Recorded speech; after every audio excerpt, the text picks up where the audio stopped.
Pernahkah Anda merasa semakin keras bekerja, semakin jauh rasa tenang? Kita hidup di zaman di mana nilai kesuksesan sering diukur dari tebalnya dompet. Tapi, apakah itu satu-satunya kebenaran? Bagaimana jika sumber kecemasan kita selama ini berasal dari cara pandang yang keliru tentang apa itu rezeki? Al-Quran menawarkan sebuah perspektif yang membebaskan.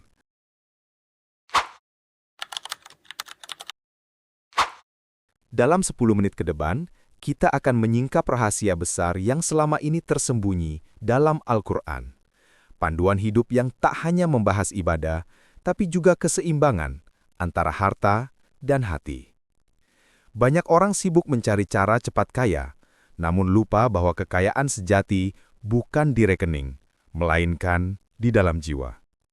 Al-Quran mengajarkan bahwa keberkahan harta datang dari niat yang lurus, usaha yang halal, dan hati yang ridho. Uang bisa membeli kenyamanan, tapi tidak bisa membeli ketenangan. Saat seseorang memahami makna rizki secara luas, termasuk waktu, kesehatan, dan rasa syukur, ia akan melihat hidupnya lebih kaya dari yang tampak.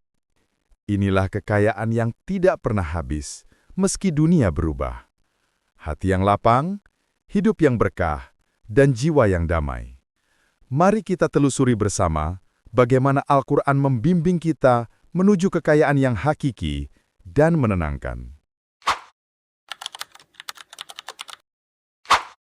Masalah utama kita bermula dari cara pandang yang keliru, menganggap rezeki hanya sebatas uang.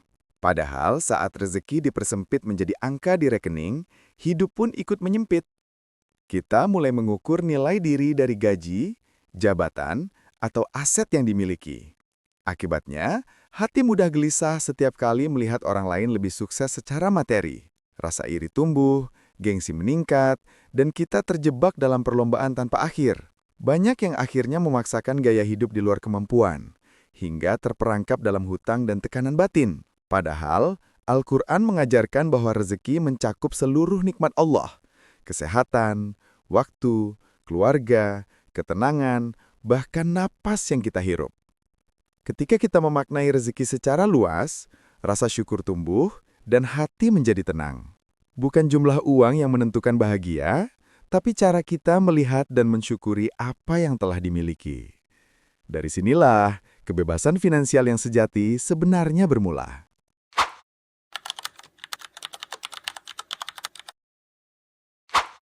Solusi sejati dimulai dari perubahan cara pandang. Selama ini kita terlalu sibuk mengejar angka, padahal Al-Quran sudah menegaskan bahwa rezeki bukan hanya uang, tapi seluruh karunia Allah yang menghidupi kita setiap hari.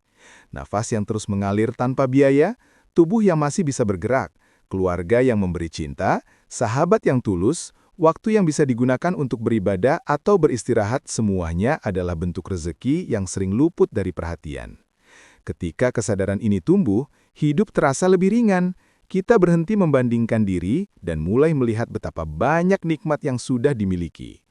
Dari rasa syukur itu, lahir ketenangan, karena hati tak lagi sibuk menghitung kekurangan. Fokus bergeser dari ingin lebih menjadi cukup dan berkah. Inilah langkah pertama menuju hidup yang damai, di mana kebahagiaan bukan hasil dari kepemilikan, tapi dari kesadaran akan kemurahan Allah yang terus mengalir setiap hari.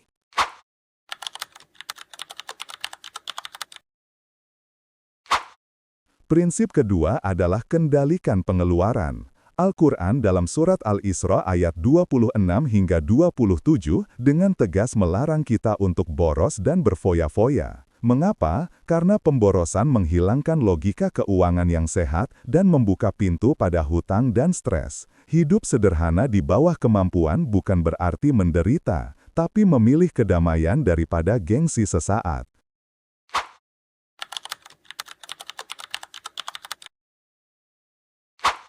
Ketiga, jangan biarkan hartamu diam. Surat Al-Hasyr ayat 7 mengingatkan agar harta berputar dan tidak hanya menumpuk di kalangan orang kaya. Di sisi lain, riba dilarang keras karena sistem ini menindas yang lemah dan menciptakan ketimpangan. Islam mendorong usaha produktif dan kerjasama yang adil, bukan keuntungan dari penderitaan orang lain.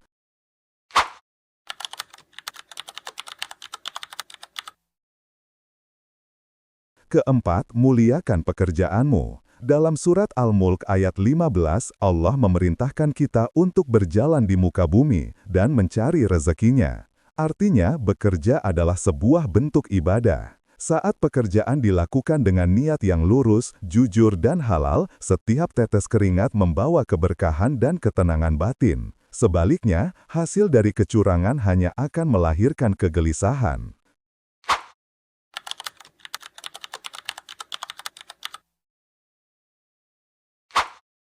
Kelima, letakkan uang pada tempatnya. Surat At-Takasur memperingatkan kita tentang bahaya bermegah-megahan hingga lalai.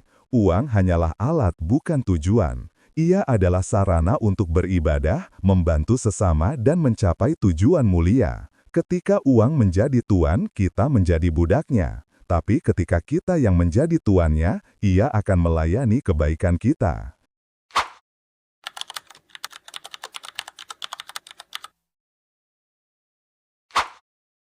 Dan yang terakhir, inilah keajaibannya. Berbagi justru menambah. Al-Quran menggambarkannya dengan indah. Sedekah itu seperti sebutir benih yang menumbuhkan 7 bulir, dan pada tiap bulir ada 100 biji. Zakat, infak dan sedekah bukan mengurangi harta, tapi menyucikannya, menumbuhkan keberkahan dan membangun jaring pengaman sosial yang kuat. Inilah investasi terbaik dengan keuntungan dunia dan akhirat.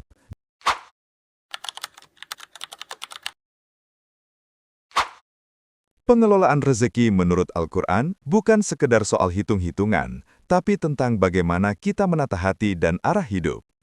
Ini bukan matematika, tapi seni hidup dengan sadar. Ketika kita belajar menyeimbangkan antara mencari, menikmati, dan berbagi, disitulah pintu keberkahan terbuka. Kita bukan hanya terbebas dari stres finansial, tapi juga menemukan ketenangan yang tak bisa dibeli dengan uang. Ingat, rezeki sejati bukan yang menumpuk di dompet, tapi yang menenangkan jiwa dan mendekatkan kita kepada Allah. Semoga setiap langkah kita diberi kemampuan untuk mengelola rezeki dengan cara yang benar, dengan syukur, kejujuran, dan keberkahan. Kalau video ini menyentuh hatimu, bantu sebarkan kebaikan ini. Tekan subscribe, like, komen, dan share agar lebih banyak orang belajar melihat rezeki bukan dari jumlahnya, tapi dari maknanya.